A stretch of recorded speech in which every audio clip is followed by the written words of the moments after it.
A lot of people ask about self-defense, what is a good self-defense technique, and I don't really like the term self-defense, and the reason is you're reacting to what someone else is doing to you rather than being proactive and being the attacker.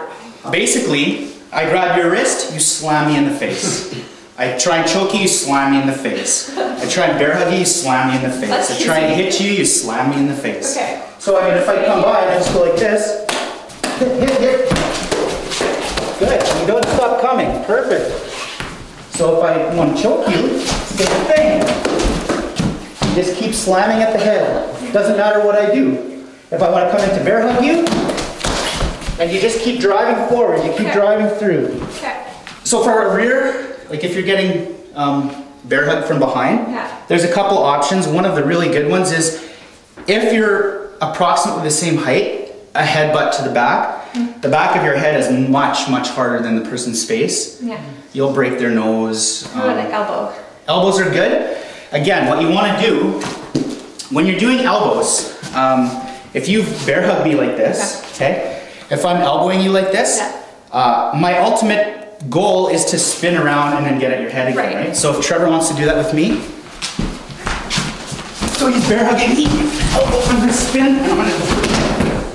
Okay?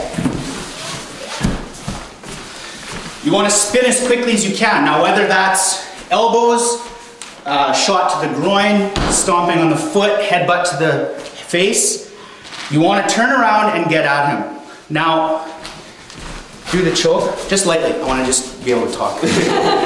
So if you're being choked from behind, one of the mistakes people often make is they'll spin this way into the choke, and it just makes it tighter. Right? So what you want to do is always spin towards the bicep this way, because what it does is it loosens it up, allows you to breathe, and you'll have a much easier time spinning. If you spin into the wrist, it'll just make it tighter and you'll have a really, then you'll end up in like a headlock. So if you've got me back like this, I spin this way, now you can really apply pressure, and he's got me like this. Make sense? So what if there was a weapon? Oh, that changes everything. There's basically only three things an attacker can want from you, believe it or not. Money, possessions, your body, or your life. So if Trevor is holding me at gunpoint and he says, give me your wallet, I give him my wallet, I give him my watch, I give him everything I have, and he doesn't leave, that's not really what he's there for. So for a gun from here, there's basically three things. I mean, you have to clear the weapon, that's the first thing, and you have to immobilize it, and then you can take it away. This is what's trained with self-defense, right? Okay, what do you do against this attack? What do you do against this attack? What do you do against this attack? Well, that's not what a real knife attack looks like. So basically what you want to do is, I mean, you're from your passive stance here, if he comes in, I gotta immobilize the knife as quickly as I can, sorry Trevor. That's good. And that's the basic concept again. You have to intercept that knife first. If I do it on Trevor and he intercepts the knife, so I'm thinking about the knife because that's my power. Right? Once he immobilizes it and he goes for my head, that's what I'm thinking about, and he takes me out.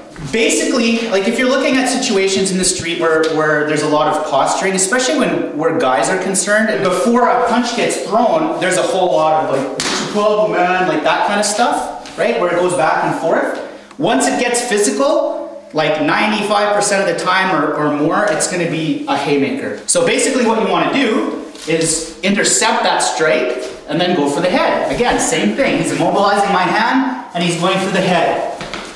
And he's just going to attack me that way. So let's do one at full speed. So again, it looks messy and ugly, but that's what real fighting looks like. Best case scenario, first of all, you want to be aware and avoid the situation if at all possible. If that's not an option, if that fails, then you want to verbally diffuse the situation, try and talk them down. If that fails, then you're looking for these pre-contact indicators to try and see if they're going to hit you first.